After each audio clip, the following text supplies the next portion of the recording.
کھلی کچہری کا انعقاد کیا جس میں شہریوں کی بڑی تعداد نے شرکت کی۔ اس موقع پر پولیس حکام نے منشیات فروشی اور قبضہ مافیا کے خلاف زیرو ٹالرنس پالیسی کا اعادہ کیا۔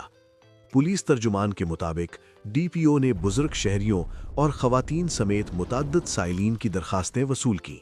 انہوں نے متعلقہ ایس ایچ اوز کو تحریری احکامات جاری کیے کہ ان تمام شکایات کو 7 روز کے اندر حل کر کے رپورٹ جمع کرائی جائے۔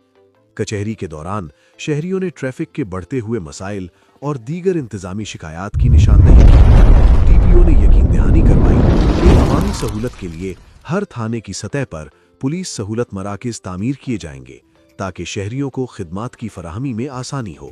سب سے پہلے منشیات کے خلاف جو ہماری نوجوان نسل ہے آئس اور اس قسم کے نشوں میں، تو اس کے خلاف مکمل کریک ڈاؤن کیا جا رہا ہے، اور اس کو انشاءاللہ ہم ایسے انداز میں کریں گے کہ آپ کو بہت جلد پتہ چلے گا کہ اس میں نمایاں کمی آ چکی ہے۔ اس کو بڑے ٹیکنیکل طریقے سے دیکھ رہے ہیں۔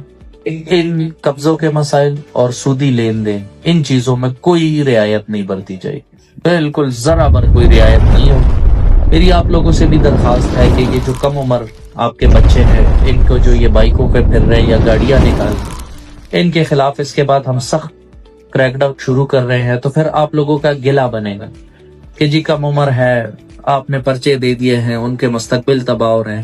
تو یہ آج میں تمام اہلیان مانسہرہ کو ایک میسج دینا چاہتا ہوں کہ جی اپنے بچوں کی مستقبل کی فکر کریں۔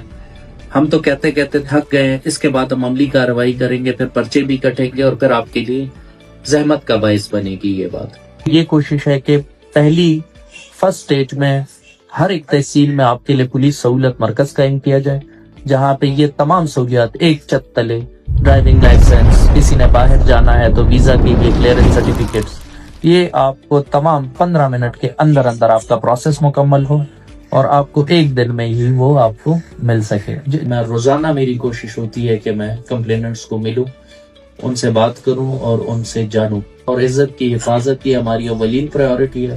لیکن جو بدماشی کرے گا، بدماشی ہم کسی کی نہیں مانتے۔ شریف آدمی کی بالکل عزت ہوگی جی، لیکن جو چور چکے اور بدماش ہیں ان کے ساتھ آنی آپ کو خنم کا جائے۔